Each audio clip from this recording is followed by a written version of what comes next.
All right, we were able to adopt Sophie from the All Four Paws Rescue Society. She had been found in under an abandoned house down in South Carolina and was rescued and taken to a foster home until they brought her up here.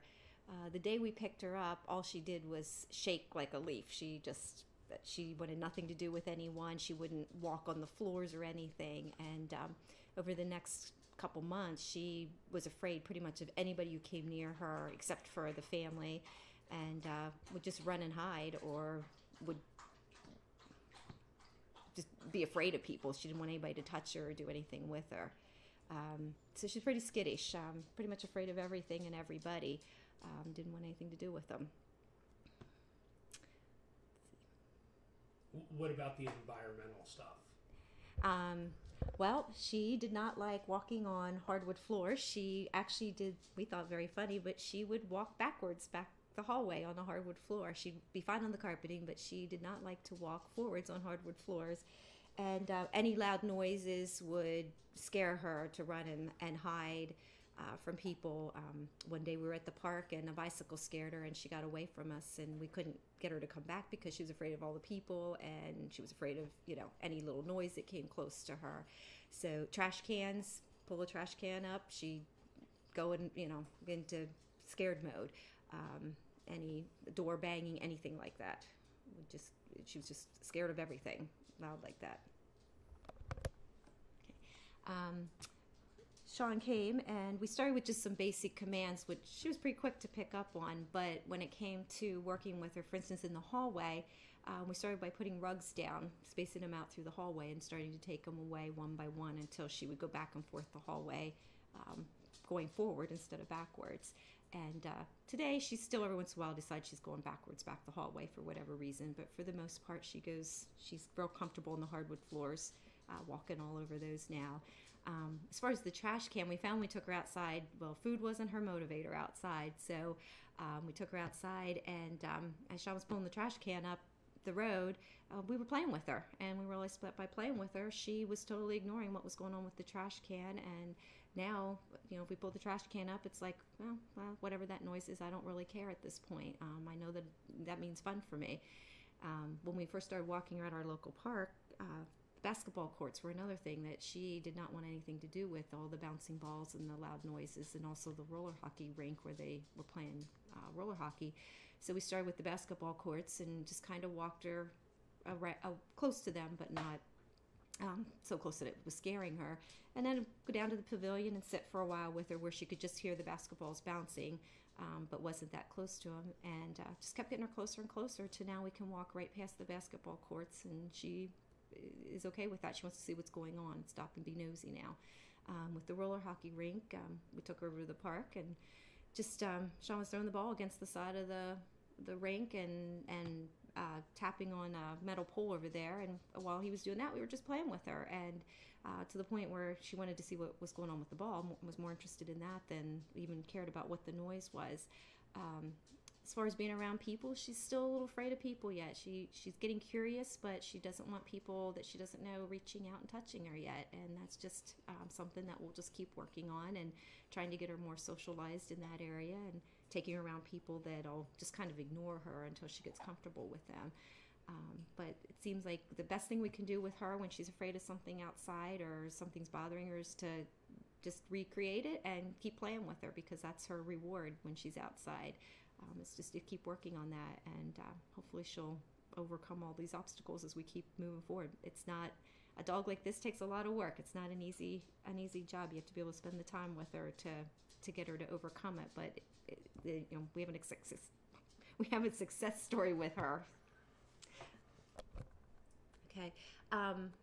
When she gets into the situations where she would get scared at the roller rink, as soon as we would get close to it, after the first time she heard the ball hitting off the side, she immediately goes into what I call her slink position, as low as she can get to the ground with her tail between her legs and trying to get away as far away from it as possible.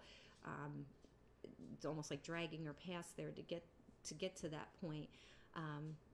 But now that Shauna's worked with her on that and gotten her used to that sound and it doesn't intimidate her, now when she gets close to it, she just, her tail's still down, but she's more comfortable. She doesn't go into slink mode anymore, and she's okay getting close to it. And it's just, we'll just keep working with that with her.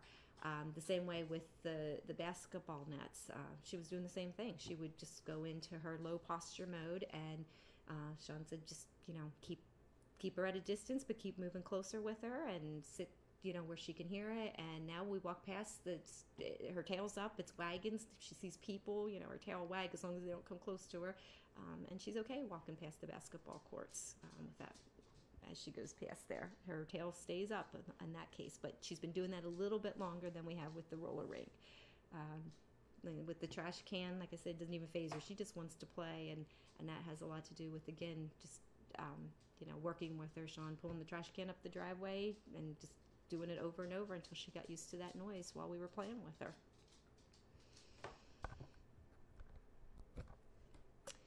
So when I think about it, when we first got Sophie, we had this very scared, intimidated puppy who had been moved from underneath an abandoned house to a foster place to the rescue to us, and basically was afraid of everybody, including herself, her own shadow, to a puppy who is now very, very well adjusted. She does really well with family and friends that she knows. She'll go right up to them now. She's getting better with the noises and the sounds and not going into the slink mode all the time. And we're just really happy with all the work that Sean's done with us to get her to that point, because we knew the day that she took off at the park, if we didn't do something, she would probably run away, and we wouldn't be able to get her to come back because she was so afraid of people that no one would have gotten close to her at that point. So we're just really pleased with the progress that we've been able to make with all the suggestions that Shauna's given to us to get her to that point, and just seeing a huge difference in her personality even. She's even around people now. She's curious. She wants to get close to them. She just hasn't quite reached the point of having the confidence yet to do that on her own with people she doesn't know. But she's getting there. She's getting there. She is really getting there. So it's very exciting to see. And I feel now that if she does, well, we did have an experience where she did get away from us, where her leash got out of our hands a couple weeks ago, and we asked her to come, and she wasn't going to respond right away, but we have been using the word stop when she gets tangled up in her leash when she's walking, and I used that, and she stopped right away and waited for us to come up to her. So that has been just, that to us was just a blessing, a miracle to see, because 3 months ago, I don't know what's been, 3 months ago, she took off on us, and she wouldn't have stopped. So, and that was thanks to the training that Sean has done with us to help us to be able to know what to do in those situations. And it's not, that's a common thing for fearful dogs. Mm-hmm. They get afraid of something, they just bolt, and they take off. Yeah. For the next county almost. Yep, and that's what she was going to do that day. I think she would have kept right on going if she hadn't got caught in the horse pen that day. So yeah, so the confidence building plan that we incorporated, it's helping big time. It is helping big time. We can see a definite difference in her over the couple months that it's been. So like I said, it's not, when you have a dog like this, it's not an easy thing to train them. I mean, she's very quick on learning the commands as long as there's no other distractions that is going to scare her. And it just takes a lot of work to do it. So if you have a dog like this, plan on putting some time into the dog. Well said. Thank you, Brenda. Mm-hmm.